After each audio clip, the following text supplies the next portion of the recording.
शेतकरी मित्रांनो, सुरुवातीलाच बातमी येत आहे राज्यातील अवकाळी पावसासंदर्भात। आज रात्री देखील महाराष्ट्राच्या काही भागांमध्ये पावसाला पोषक वातावरण तयार होऊन काही भागांमध्ये हलका ते मध्यम स्वरूपाचा पाऊस तर काही जिल्ह्यांमध्ये आज रात्री मोठा जोरदार पाऊस होणार अशी माहिती हवामान खात्याने दिली आहे। तर जाणून घेऊया सविस्तर माहिती। पण त्यापूर्वी आपल्या चॅनलवर नवीन असाल तर चॅनलला अवश्य सबस्क्राइब करा।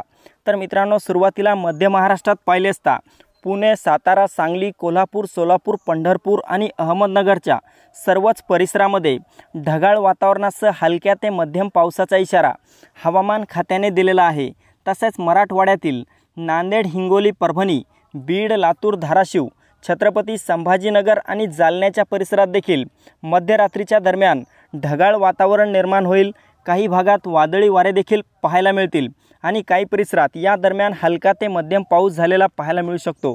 तसेच कोकणात पाहिले असता मुंबई, ठाणे, पालघर, रत्नागिरी, रायगड, सिंधुदुर्ग, राजापूर, सावंतवाडीच्या भागामध्ये फार काही मोठ्या पावसाची शक्यता आज रात्री असणार नाही, मात्र ढगाळ परिस्थिती असेल।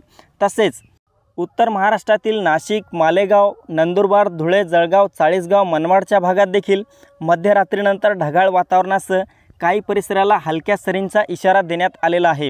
विदर्भातील सर्वच भागात पावसाची शक्यता नसेल, मात्र काही परिसरामध्ये ढगाळ वातावरणासह हलका पाऊस होऊ शकतो। यामध्ये बुलढाणा, अकोला, अमरावती, पुसद तसेच वाशिमचा काही भाग या परिसरात हलक्या पावसाचा इशारा भारतीय हवामान खात्याने आज रात्री दिलेला आहे। मात्र नागपूर, चंद्रपूर, गडचिरोली, गोंदिया, भंडारा या सर्वत्र परिसरामध्ये ढगाळ वातावरण असेल, कुठेही मोठ्या पावसाची शक्यता आज रात्री दरम्यान असणार नाही।